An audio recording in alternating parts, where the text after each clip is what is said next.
Hello, this is John Huey along with my co-host Michael Tingley, Hello. and we are here in the Sober Atheist podcast, and we've arrived at episode 12. Uh-huh. We're a little tardy this time, but life gets in the way sometimes. But we're doing our best to get the episodes out in as timely a way as we possibly can, because we think maybe we're doing something worthwhile here. And in that vein, we've come up with a topic for this evening or today or whenever you're listening, and it's called Atheism, Hope, and the Promotion of Misery in Conventional Recovery Programs. And I was thinking about this. I had done an episode for the old Beyond Belief sobriety podcast a couple of years ago. And the title of that one was Misery is Optional. And I had some further thoughts about this, but I decided to check the relevance of it.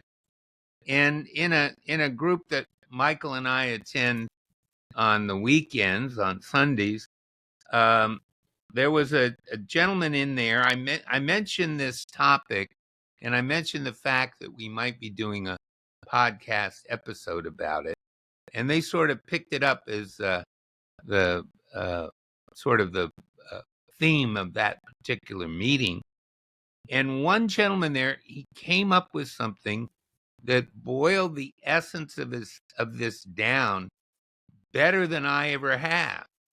Michael, I'm going to admit to somebody smarter than I am. Isn't that remarkable? I mean, it's just that they do exist. They're out there, right? And people can come up with phrases more apt than even my wonderful self can come up with from time to time. And this gentleman, when he was discussing this, he sort of leaned in and he said that this topic reminded him of the overwhelming sense of learned helplessness that he had developed sitting in conventional recovery meetings. And I sort of leaned back in my chair and I said, man, isn't that some shit? Here's somebody coming to a place of, let's say, help, place of hope, a place of refuge. And what he's being left with is an overwhelming sense of learned helplessness. Man, that's something, isn't it? Yeah, yeah. That Well, really is. it's pretty much the way I felt too. I think that one of the first things I learned when I started going to AA meetings and NA meetings was that I was a scumbag from hell, and I was going to be a scumbag from hell forever. And that's that was the new category that I was in now once I joined those organizations. Well, when you go somewhere for help, unless you actually are in prison, which I guess is the case sometimes when people get exposed to these recovery troubles. But assuming that you're not actually in prison, you're a free agent going somewhere for comfort and help. And the very last thing I think someone needs to feel or think about when they go to such a place is exactly what you said. All right? Because you're not a scumbag. All right? You come into AA with such low self-esteem because of all the shit you've been through. I mean, you don't need to be reminded of that, and you don't need be told that it's permanent. Well, that's it. Better than that, that your mind is your worst enemy. Yeah, right. All right? That your mind, your very consciousness, your very being is not your friend. because your being is so defective and so impaired that you can't trust yourself. Yeah, you're nothing but a bag of character defects when you come into those programs. That's what you're described as by the Well, program. we all know what shit that is, which is one of the big reasons we're here.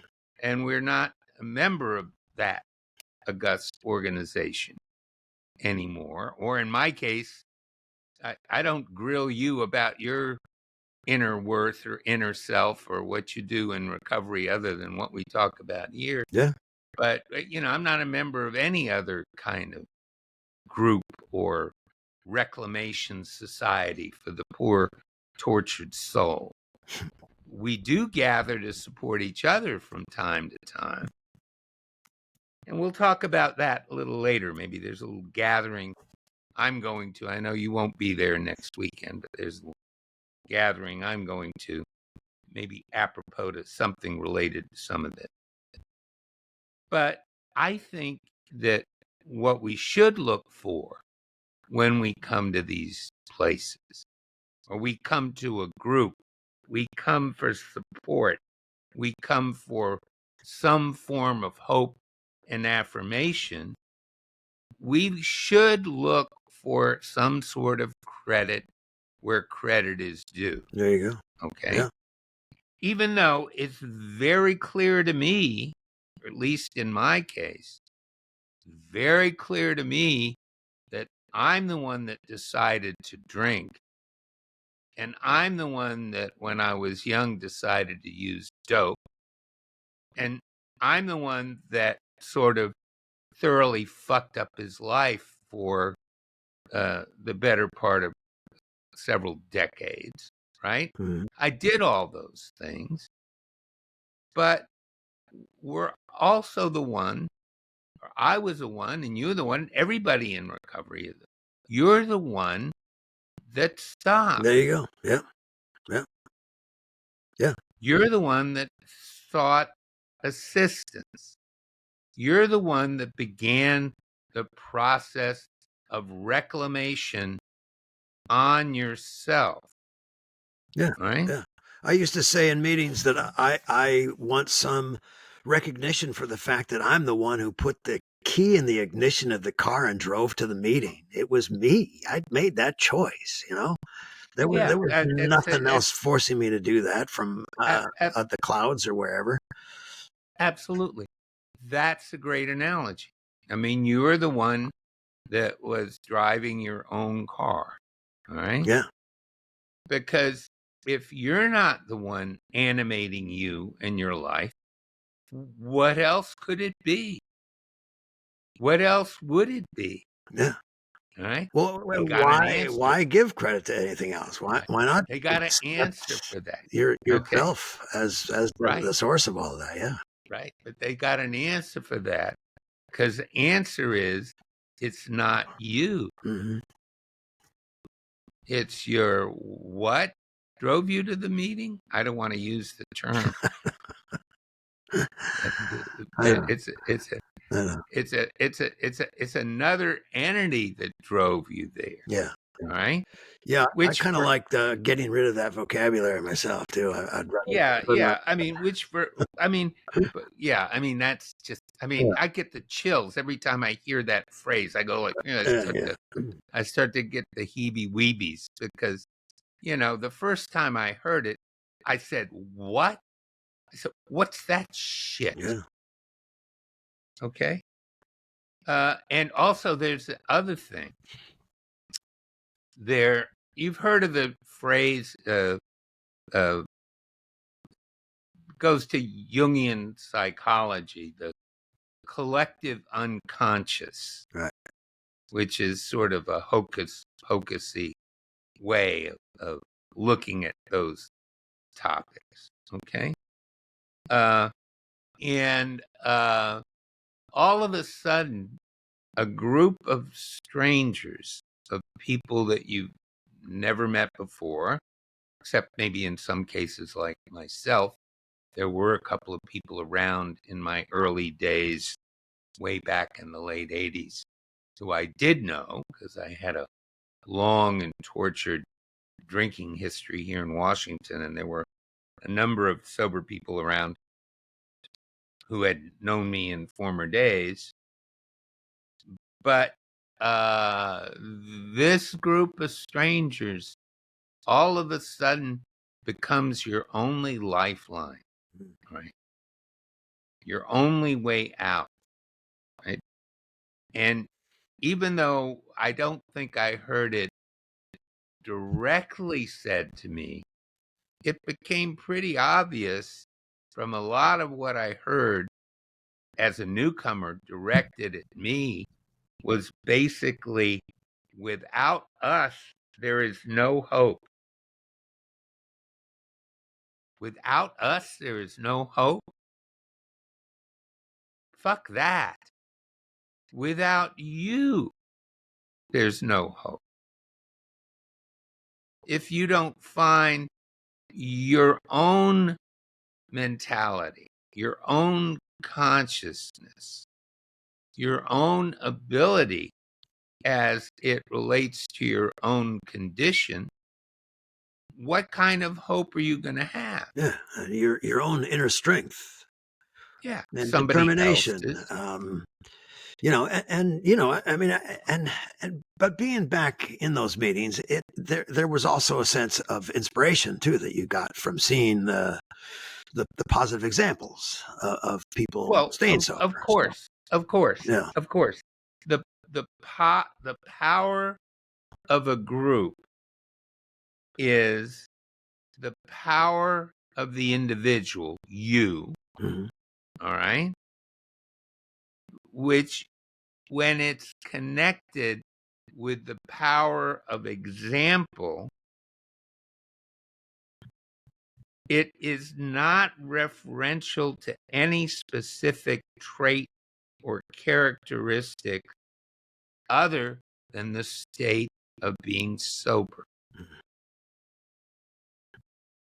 When you understand you're referring to yourself, you are left with your own characteristics.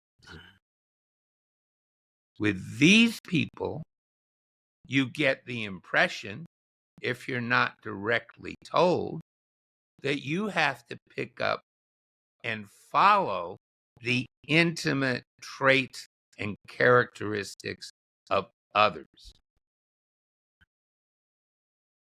What's that shit? Well, You're an yeah, autonomous being. yeah.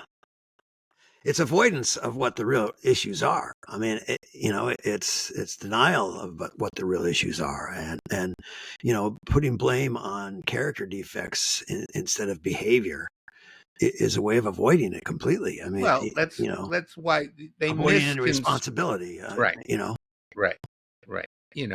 And they misconstrue the entire point of the exercise from the beginning, which is not to change the person that you are, but to change the behavior that's connected to your drinking and your using, so you have more access to who that person is. Right.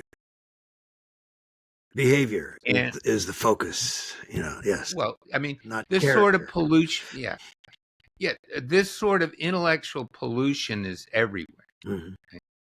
even in the so-called secular recovery community. There's all sorts of implications about having to do things a specific way. And I'm sure you agree with me. Don't get us wrong. There is something very specific that you have to do, critically specific, because if you don't do it, you are in fact fucked, damned, dead, crazy, locked up, etc. Yeah, And that's achieve abstinence, yeah, yeah. because there, there just there just isn't, in the context of a alcoholic or an addict who's gone down the road as far as many of us did in fact go, there isn't any corner or way around or work around that one. I've never seen, even though they say now there are chemical ways of working around, right? There's the old controlled drinking fantasy way of working around, right? But, stopping is stopping. But that does not involve a brain transplant. There is no such thing as a personality change. Changing your behavior does not mean you've changed your personality. There you go.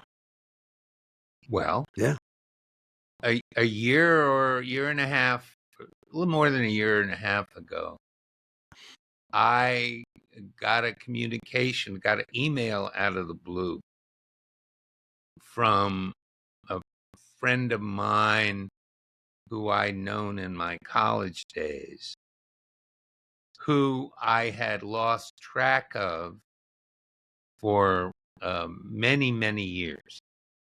And I get this email, I'm going to be in town for a conference. Let's get together. And I say, name this restaurant, DuPont Circle. And lo and behold, this old man walks in there and, sits down, and we start to talk. And as people, as personalities, we related precisely the way we related 50 years ago, right? Because our personalities hadn't changed. But he could see, and I related the fact that a lot about my behavior from 50, 55 or more years ago had indeed changed. Mm-hmm. Yeah. And there was a story there to tell, but with the same character and personality that we were born with, that we were raised with, that we developed as children and babies and young people and, all that stuff. You're going to change your personality because you took our characteristics on you. How pejorative and condescending is that? Why the fuck should I take your characteristics on me? What, well, I mean, other than not stealing things and not murdering people and, the only characteristic I need to take on from you is not drinking, right? There you go. That's the only characteristics we have to share. Yeah. Yeah. Yeah. Okay. Well, a lot of that just goes back to the egocentricity of Bill Wilson. I mean, he's, applying his personal, what he considered character defects to anyone who happened to be an alcoholic. I mean, it eliminates the individuality completely. Well, the sum total of a lot of this, when you fail to conform, right, is a considerable amount of misery and unhappiness and dissatisfaction with those types of programs, which, in my opinion, often leads people to say, screw this. If this is support, I don't need it. Mm-hmm. And, some people go out and may do well, but my suspicion is that vast numbers of the people that leave for those reasons go out to a very kind of grisly end, and totally unnecessarily. Now, here's where us virtuous atheists sort of step in, right? Because I think with the alternatives that we have to propose, that we can now, I think, more publicly start propounding, is there's only that one thing about you we really have any interest in terms of reclamation, all right? The rest of whatever wreckage you create because you're you is really none of our business. But we can offer hope because we did this. Mm-hmm. We did this one thing. Mm-hmm. You didn't do 50 things that we want you to do just like us, starting with developing a spiritual life, for example, right? Or starting to believe in agencies outside of yourself that are going to somehow or another direct your actions and provide you with purer or more cogent uh, observations and interactions with life and your fellows. But we can offer the hope, and going back to what you were talking about initially, which is really that the real power that's in groups of people that are sobered up are those powers of example that show that if, if you do this, you get that. Mm-hmm. That's pretty, that's like action reaction, uh, uh, uh involvement with a positive principle, which is abstinence. It's a very simple positive principle, and various types of rewards. Because there's no sure reward for everyone or anyone. Abstinence is not going to provide you with more capabilities or capacities than you actually have. Whatever intellectual, social, emotional uh, uh, capacity for interacting with others, but it's not going to give you more of that, but it's going to give you access to what you've actually got. And then you can see what you can do with that, what you've actually got, can be really remarkable. And you might even end up with a life as an older person beyond your wildest dreams.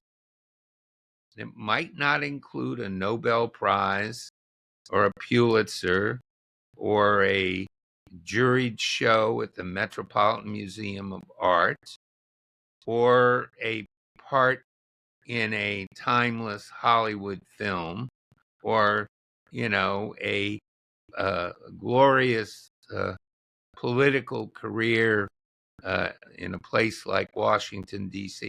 No, it's not, in all likelihood. It's not going to do any of those things, those grandiose things. But sometimes it does. I mean, there are some pretty great artists and actors and poets and others who've, been sober for a long, long time. And it's helped them in their pursuits greatly. Bottom line But is at least, you'll go to the grocery store instead of the liquor store. well, yeah. I There you mean, it's better for you. go. There's more, even though there's a lot of unhealthy crap in grocery stores, but you've still got to make a lot of choices. You can make some pretty bad choices for your health in grocery stores, but at least you're not going into the liquor section or the wine section and getting something to make you completely and totally whacked. It's like, it's so fucking simple. But a lot of these people in these programs make it arduous and difficult in a very unnecessary way. Oh, absolutely. And you're indoctrinated into that belief system. And first of all, by when someone reads how it works, if you're not thoroughly following their path, Right. if you're doing half measures, I mean, you're doomed.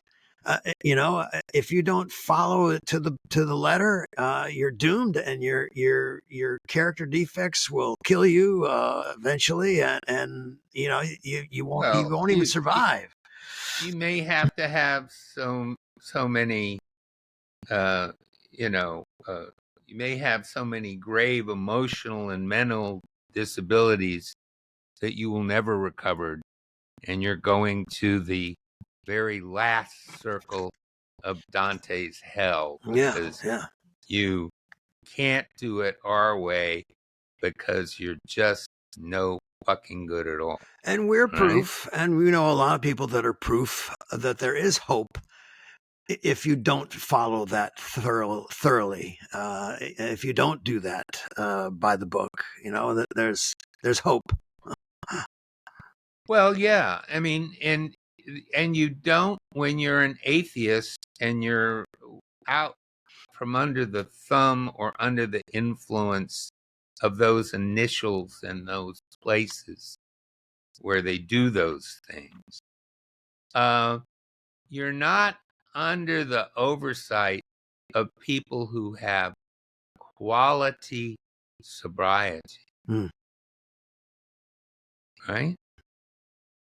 What you're looking for, they say, in the end, is not just being sober, because then you could be a dreaded dry drunk, right? Right. And not have the benefits of, the nirvana that we represent. Yeah, yeah, All right. yeah. If you thoroughly And follow our path, you will have.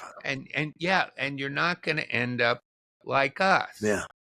like, Bill Wilson trying to screw everyone in every AA meeting across the United States, or getting completely whacked out on Sandoz LSD and purporting to be sober. Mm-hmm. I mean, you can be, you could end up being like him, or like any one of a number of other people that go all the way up on the sociopath scale.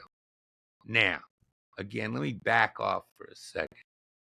Most of the people in programs who I have met are not sociopaths trying to ruin your life. All right. They're not going out to do that. Right. They're mostly well intentioned, good hearted people that really genuinely think that they have information and processes that will help you. Right. The only problem is, and this is why this is the Sober Atheist podcast, not the Sober Old Man podcast, which I guess it is too, but, Sober old white is man. Okay. old white man. God, don't look at, we're recording this on September the 16th, 2024. Yeah. And I just don't want to even talk about old white men Yeah. at the Yeah. moment. Yeah. I'll get diverted. All right. But the the probability of success is with us, they say.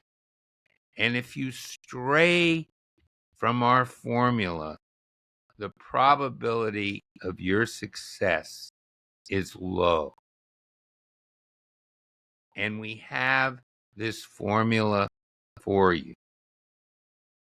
And that, to the atheist, is completely and utterly destructive, because we know that any formula that includes a spiritual program, a spiritual life, divine intervention, angels sitting on your shoulder that chat to you, and God's good orderly direction.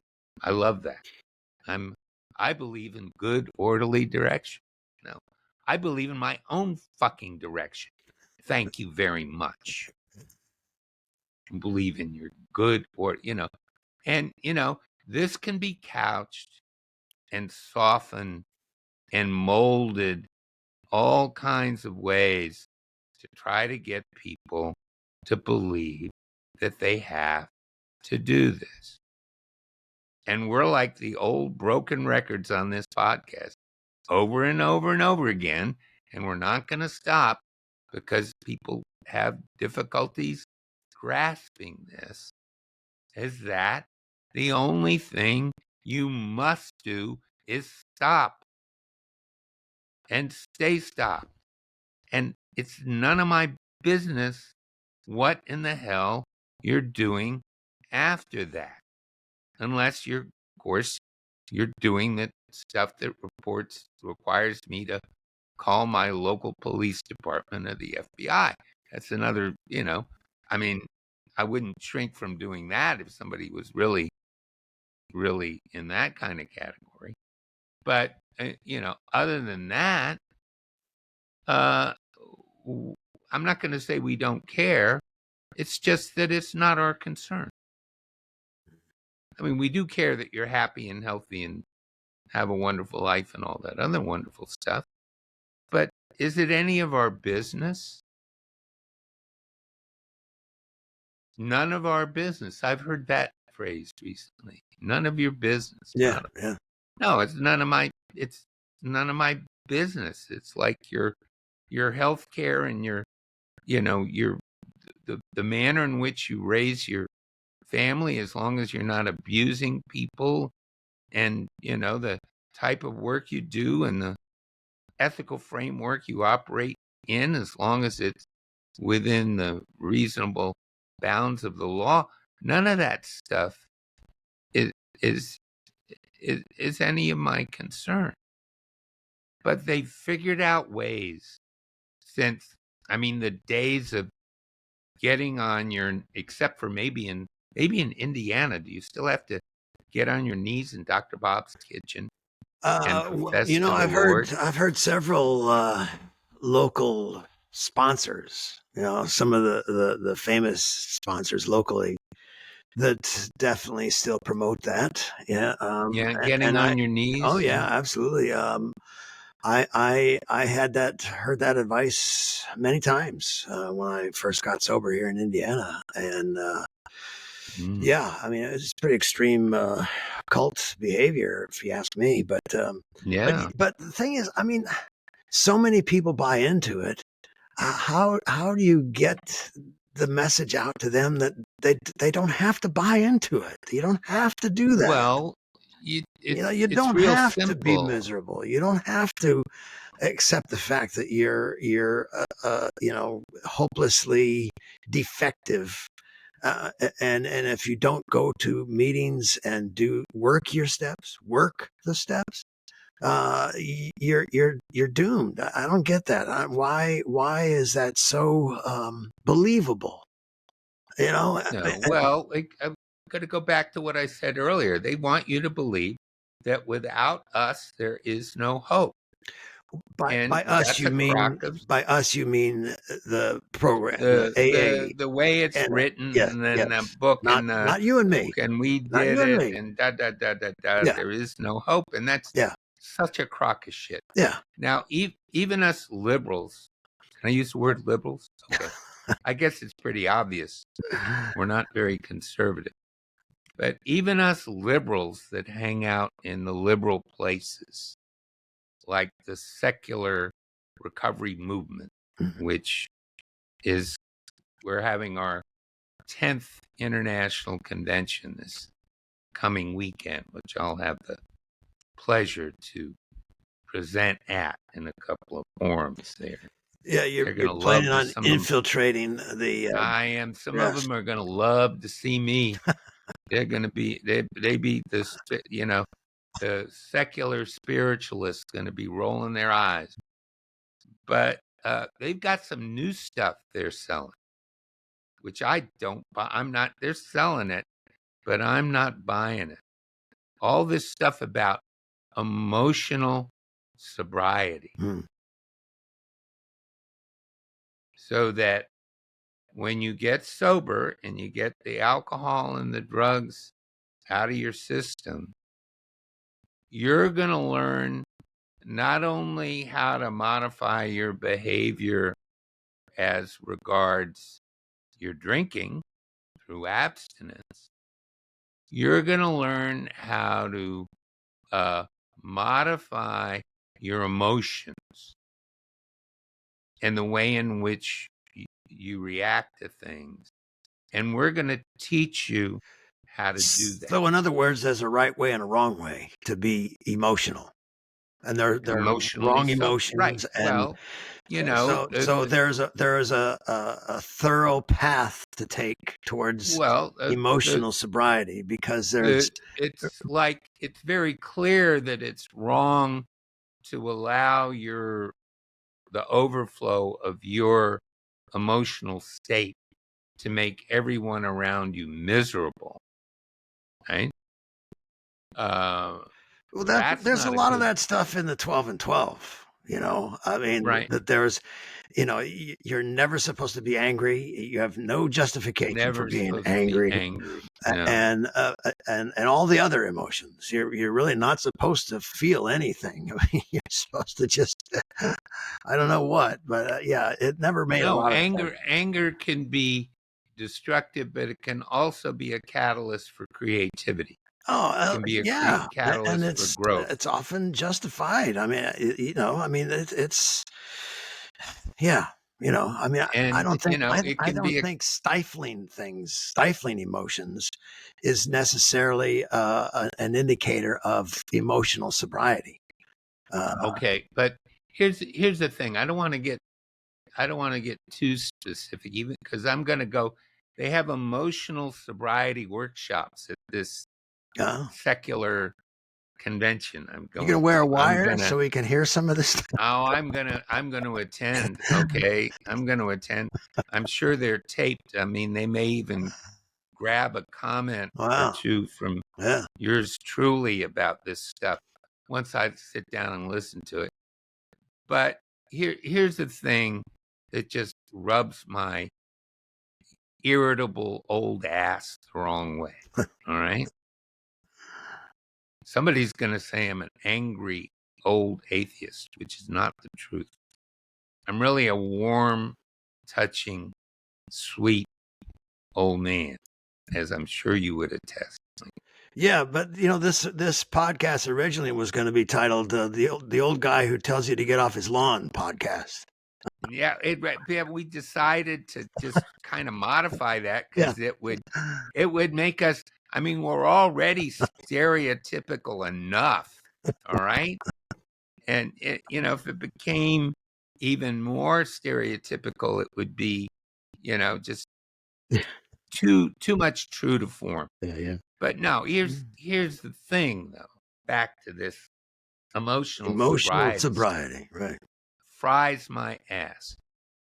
And the reason it does is if somebody teaches me about emotional sobriety and they are holding themselves up as an emotionally sober person,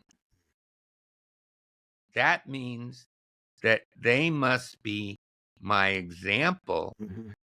And if I fall short of that, Yeah, right. I'm not only lacking, but I'm somehow defective, Yeah, there you go. which takes Yep, us yep, back yep, to what word takes us yep, back yep. rarely have we seen, Yeah. and Learned that's why these helplessness. people Learned helplessness. Yep. consistently want to be associated Yeah. with that program. Yeah. They Yeah, can't give exactly. I mean, if you're some of going that shit to preach emotional sobriety, then you're setting you're because, well, defining it. You're defining what is no, emotional sobriety. no, And look at, if you're not within look, that definition, you're not emotionally sober.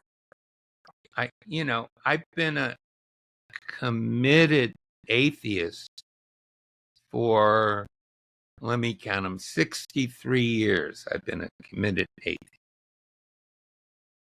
And they maybe are implying that if all of a sudden I got emotionally sober, that the gates to a spiritual life could open for me. Oh, What do you think the probability is of that? wow. So that's the reward for being emotionally sober? Could be, could be. It could be. Yeah. It could be that everybody on NPR thinks I'm a wonderful guy. You know, I mean, it could be that I'm not a, a radical socialist anymore, that I become a milquetoast liberal. Mhm. You know, it it could mean a lot of things. Yeah.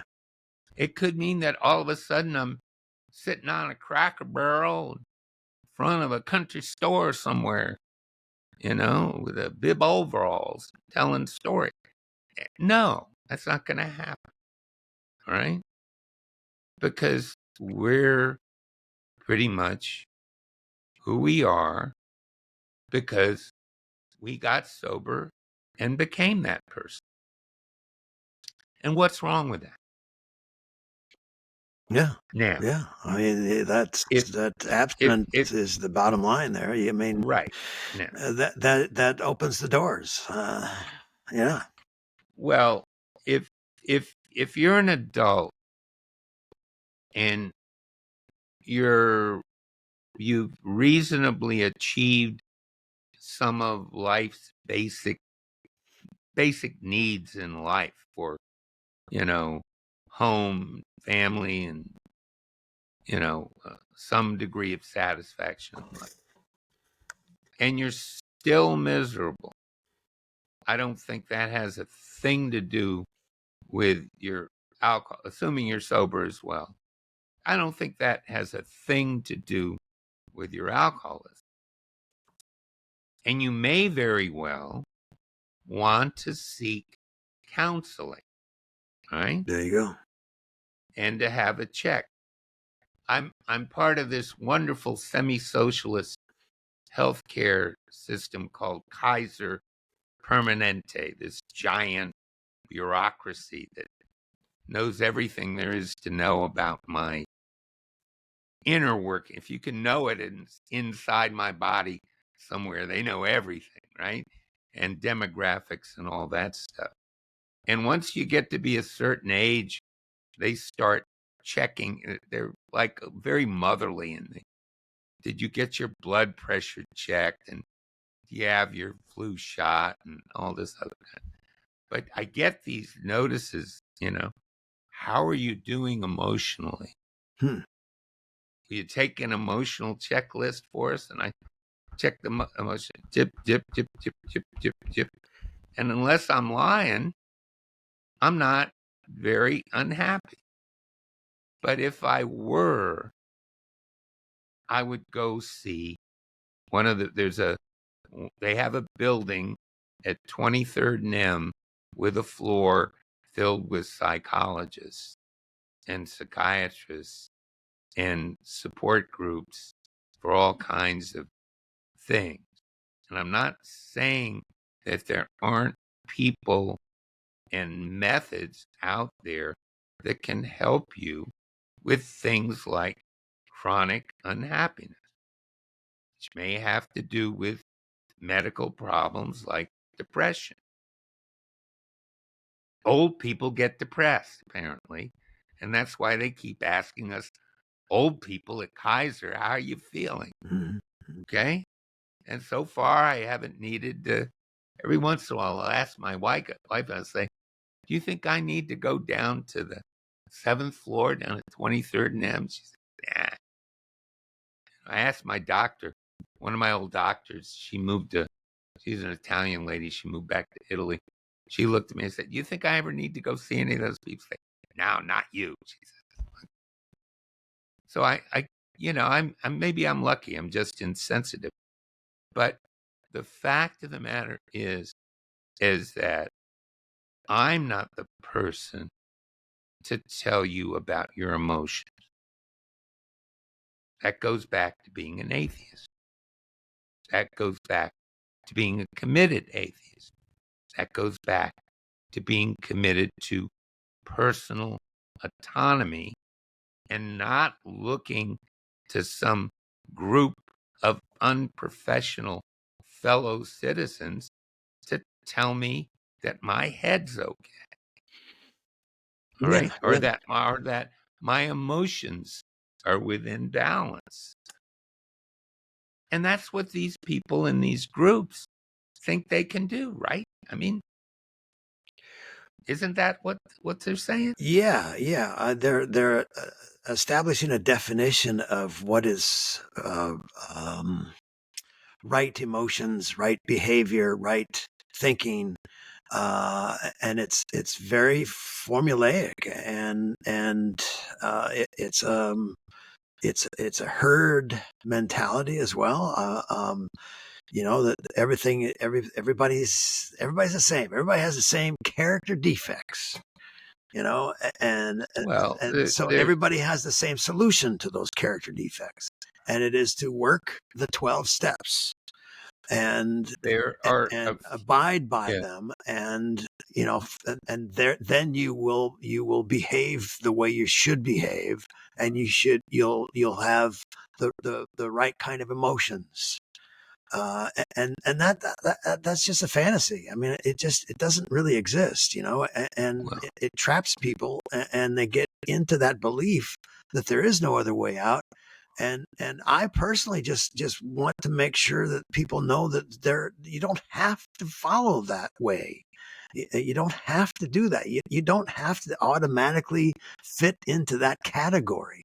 It used to drive me crazy when I'd hear people talk about what an alcoholic is. And oh man, and I love it. everybody, well, they would simply excuse whatever behavior, whatever feelings, whatever emotions, whatever anger they're feeling by saying, well, it's because you're an alcoholic.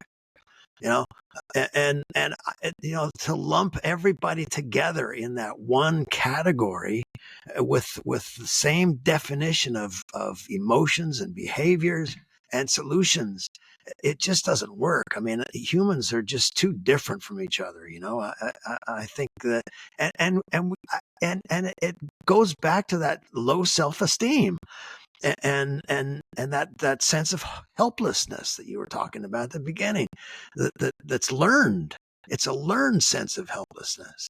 Instead of building people up and giving them support and helping them just be who they are, uh, uh, uh, you know, You're right, and that's exactly they need to be who they are, because character is not built by a sobriety support group.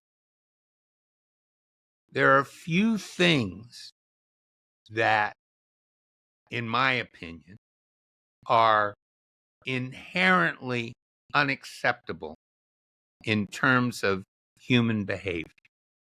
sure, Murder, sure, rape, incest, theft, lying, the harm of children, uh, being bad to pets. Okay? yeah, I mean, pets are in the news. Be nice to your dogs and cats. mm-hmm. You're not harming people, things, or around you in a awful, uh, mostly illegal way. All right. But support groups for sobriety are not the places to fix that. There are other mechanisms in society to fix such people, or deal with such people, Sure. or correct such people. Now, subtly, your moral compass is often set by others when you're very young. There you All go. right. Yeah. I will acknowledge that. Yeah. Can I tell you why I don't steal, Michael? Would you like to hear one of my stories? Sure. I know how much you love my Well, stories. I got to get one in. it, This is a it's good not one. because you memorized the 10 Commandments. No. Well, I was with, this does involve a woman who is a member of the Magyar Church of Calvin. Hmm. My late mom, Edith Huey, who was a very strong personality, great character, of great character. And this is a story about People's Drugstore in Glenmont, Maryland. It must have been Halloween of 1958 when I was all of maybe just before my 10th birthday, I guess. And I went into People's Drugstore in Glenmont with my baby brother and my mom, and I asked her for a mustache, and she said, "No, you've already got a costume." And when her back was turned, I stole that mustache Oh. and put it in my pocket. And we got out to the car, and, greedy little bastard that I was, I had to take a look at the mustache. I didn't think she'd see, but she saw everything and had a rear view mirror. She's driving. I'm in the back seat of the car, and she sees that mustache and turns around and says, "Where'd you get that mustache? Did you steal that mustache?" And I immediately start crying. The waterworks coming. I'm screaming and hollering. She comes, gets my little brother out of the car, flings open the door, grabs my arm, and says, "Follow me." Okay? Says, "Keep your hands on that mustache. Follow."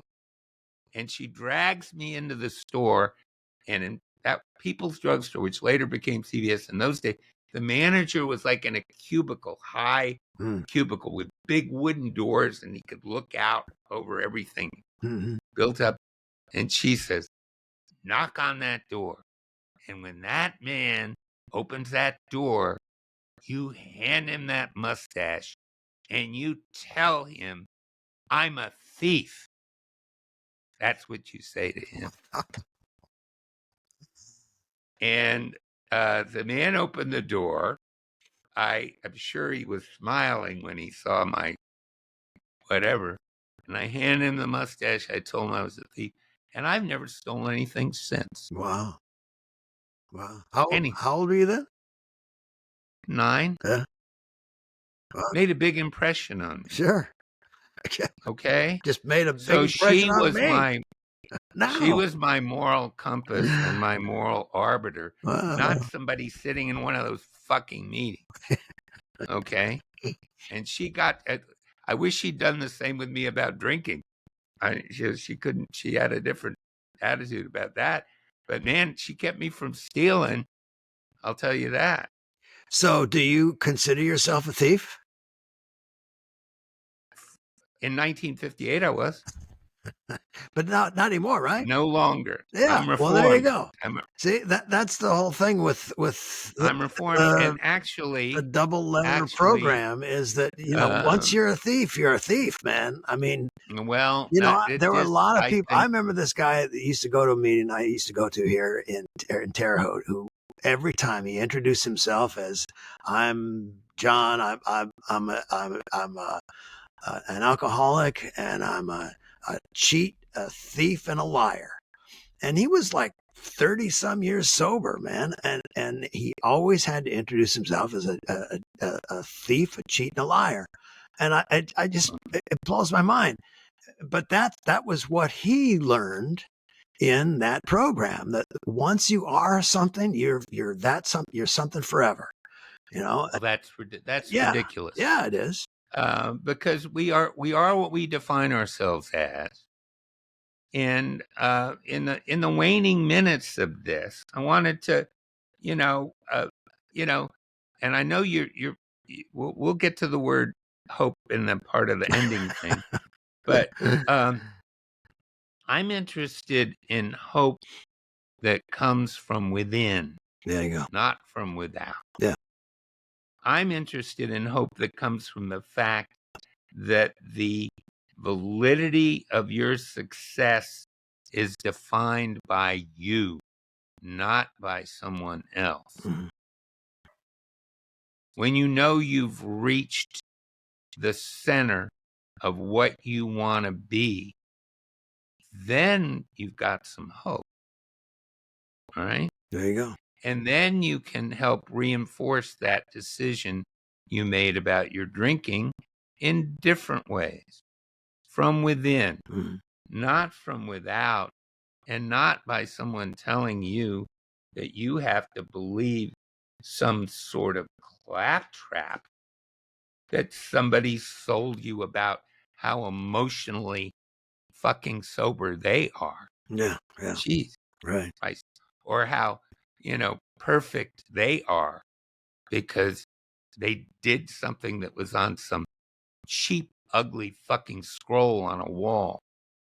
Okay? That's not from within. That has nothing to do with you, right? Because what we want to be about in the end is about hope. There There's you go. enough despair in the world Yeah. these Yeah. days, right? Yeah. Yeah. Yeah. There's definitely hope. Even if you don't thoroughly follow that path that has been prescribed to you by someone else, Yeah. and there Yeah, is right. hope, even if you are only capable of doing half measures as measured by somebody else. And there's no reason for you to be miserable because of what somebody else told you about who they are There you go. or who you should be. Hmm. You need to find this stuff out for yourself, Yeah. right?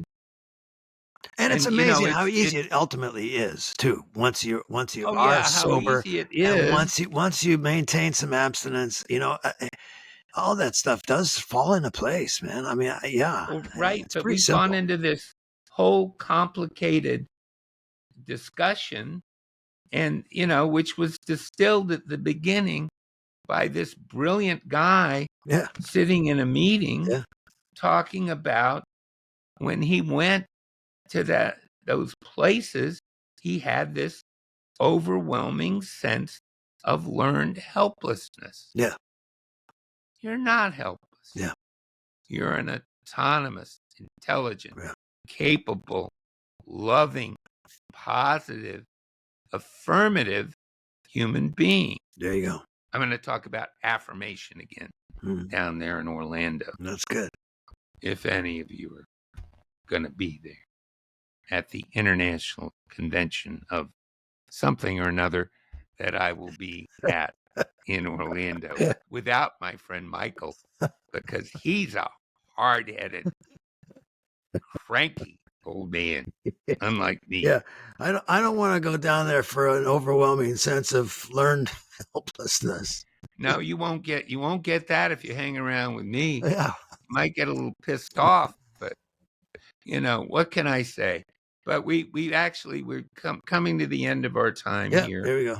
and we don't want to wear anybody out with this stuff. Yeah, But I mean, we hope that maybe we've added to the net quotient of hope for our fellow atheists in recovery and not yeah, detracted therefrom, yeah. There you go. because we always want to move forward in the spirit of what, Michael?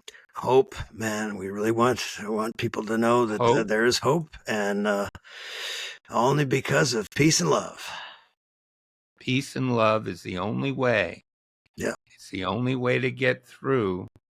And if we're going to get through, particularly these coming times, we have to have a boatload of that, here we do. right? Here we do. Yeah. We'll see you later. All right. Have a good evening, my friends, or day, or whatever Yeah. time it is. Peace and love. Peace and love.